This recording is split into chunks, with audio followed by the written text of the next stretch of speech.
Hello everyone and welcome to my channel, and today I'll be reading a multi-character listener by me. So let's get into it. Todoroki Shoto.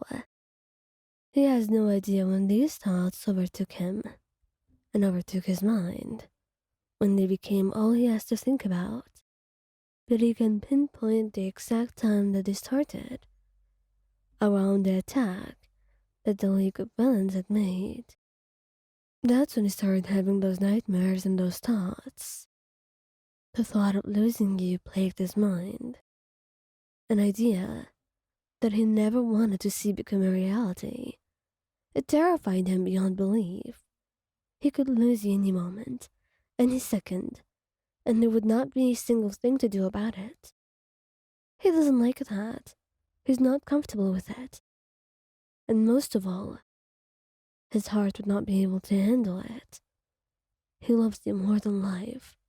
He loves you more than anything. So, how could he just simply accept losing you and be okay with that?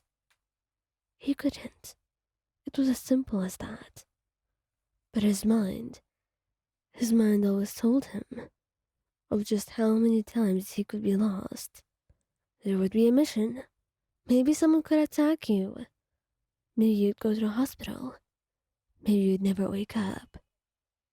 The thoughts kept on coming, and they kept on terrifying him, more and more with each passing day, until the two of you were sleeping together on the same bed, with you wrapped in his arms. And Todoroki had a nightmare. He was tossing and turning in his sleep, so of course he woke up, and he heard the mumbling. You couldn't really make out what he was saying, but you could tell it was not pleasant. His eyes clenched as if in pain. You went to reach out and just wake him up, but then he jolted and yelled out your name. You look at him, your eyes wide, and you were in stunned silence, because this was not a sight you expected to see. Shoto, are you okay? You ask him, but he doesn't nod. But he doesn't shake his head either, or say a single word. He's just looking at the bed, his hands trembling, and you could tell that the nightmare had you in it. And it was nothing good, nothing you could talk about either. You wrapped your arms around him gently, kissing his cheek. Whatever it is, I just want you to know I'm okay. I'm fine. But most importantly, I'll always be with you. You have to understand, I'm strong enough to defend myself. So, no one could hurt me. No one could actually take me away from you in that matter. At least not without me fighting back a ton, and hurting them as well. Trust in me, and believe me, Shoto. He looks at you, and for the first time, you see him well up with tears as he hugs you close to him. I know, Ion. I trust you. He will protect you too. He doesn't say it, but he knows that he has to, as your lover, and as the person who loves you more than anything. He wants that to be something that he does. Bakugou Katsuki. Katsuki just hated the League of Villains. That was something he knew about. Sometimes he would even have nightmares due to them. That was after he was being kidnapped. But you had thought that after the first month it would go away. The two of you had taken to the habit of sleeping in the same room together, sometimes even in the same bed, in each other's arms. It would help you too, and it would make you forget about the worries and the fears that you had, the thoughts on your mind that would keep you up at night, and the way that you were scared of so many other things.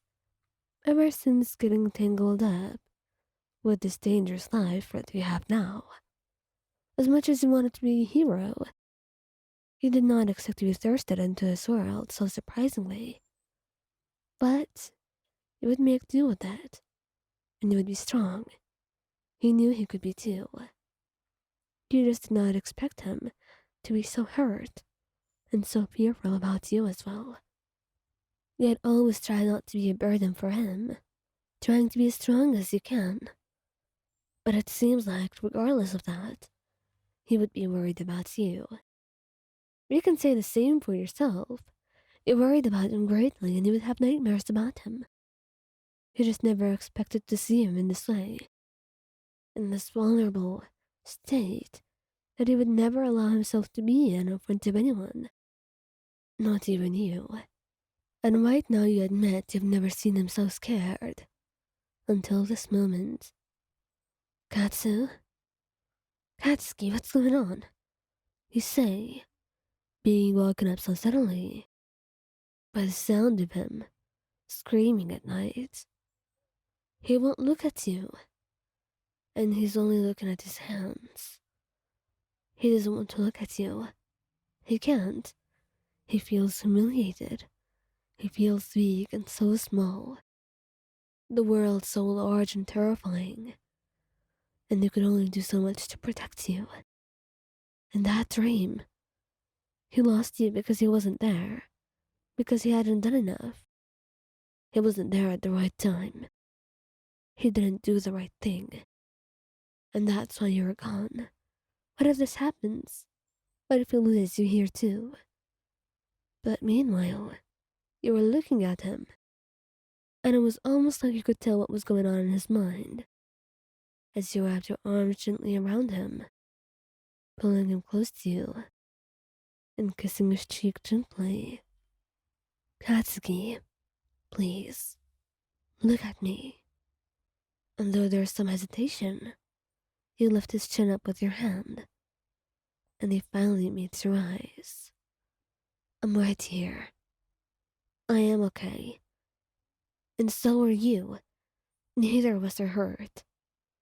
I know times have been scary, and I'm scared too.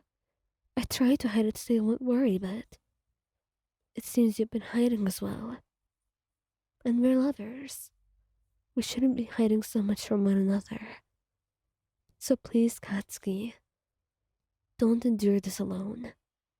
Not when I love you. Not when I'm right here with you. I think we need to go through this together. And only then we'll be able to get over it. We'll be able to come out stronger than this. And he stays silent. He can't say a single word. But you know he agrees as well when he wraps his arms around you and holds you as close as he could. He'll make sure he listens to you. But right now, he just wants to know that you're here and to melt into the feeling of your warmth, of your heart beating right by his own.